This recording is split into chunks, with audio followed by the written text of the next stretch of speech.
Welcome back to our new video. இன்றைக்கி நம்ம வீடியோவில் என்ன பார்க்க வரோம் பார்த்தீங்கன்னா, விவோவில் y200eன்னு சொல்லிட்டு ஒரு மாடல் புதுசாக லான்ச் பண்ணியிருக்காங்க. இதுக்கு முன்னாடி இந்த மாடல் பார்த்தீங்கன்னா y200 அப்படின்னு சொல்லிட்டு ஒரு மாடல் போட்டிருப்பாங்க. 8GB ரேமு 128GB ஸ்டோரேஜோட போட்டிருக்காங்க. சேம் இந்த மாடல் பார்த்தீங்கன்னா உங்களுக்கு 8GB RAM 128GB ஸ்டோரேஜில் packing. So அந்த பேக்கில் வந்து பார்த்தீங்கன்னா ஒரு மேட் ஃபினிஷிங்கோட அந்த ஒரு ஸ்ட்ரக்சர் வந்து கொடுத்துருக்காங்க. அதனால் அந்த ஃபினிஷிங்காக பார்த்து வாங்குறவங்க அந்த மொபைல் வந்து தாராளமாக வாங்கிக்கலாம். சேம் அதோட கான்ஃபிகரேஷன் அப்படியே உங்களுக்கு கொடுத்துருக்காங்க 8GB ரேமில். ஒரு பட்ஜெட் அப்படின்னு பார்க்குறப்ப இது 21,000 அதோட பட்ஜெட் வருது.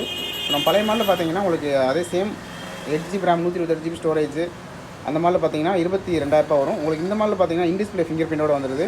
120Hz அந்த அல்ட்ரா விஷன் அமோலெட் டிஸ்பிளே கொடுத்துருக்காங்க. இன்டிஸ்பிளே ஃபிங்கர் பிரிண்டும் உங்களுக்கு வந்துடுது இந்த மாடலில். அதுவே கூட பார்த்தீங்கன்னா உங்களுக்கு 2 இயர் ஸ்டூடியோ ஸ்பீக்கரும் கொடுத்துருக்காங்க. ஸ்னாப்ட்ராகன் 5G பிளாட்ஃபார்ம் இருக்குது. இதில் இன்னொரு பெஸ்ட்டான பார்த்தீங்கன்னா உங்களுக்கு 44 வாட்ஸ் சார்ஜரோட உங்களுக்கு 5000 mAh பேட்டரியோட வந்து கொடுத்துருக்காங்க. ஸ்பீடாகவும் சார்ஜரும் அந்த மாதிரி வந்து உங்களுக்கு கொடுத்துருக்காங்க.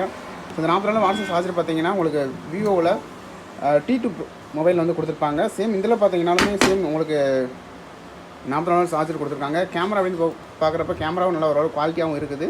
ஸோ அன்பாக்சிங் வந்து நான் தெளிவாக பார்க்கலாம். ஸோ என்னென்ன மாடல் எப்படி இருக்குது, ஸோ என்னென்ன பெர்ஃபார்மன்ஸ் பண்ணுது அப்படின்ற ஒரு அன்பாக்சிங் வந்து நம்ம தெளிவாக பார்க்கலாம். ஸோ இதே போல் அது இன்ட்ரெஸ்டிங்கான டெக்னிக்ஸ் தெரிஞ்சுக்க நம்ம சேனல் சப்ஸ்கிரைப் பண்ணி வச்சுக்கோங்க. தேங்க்ஸ் ஃபார் வாட்சிங்.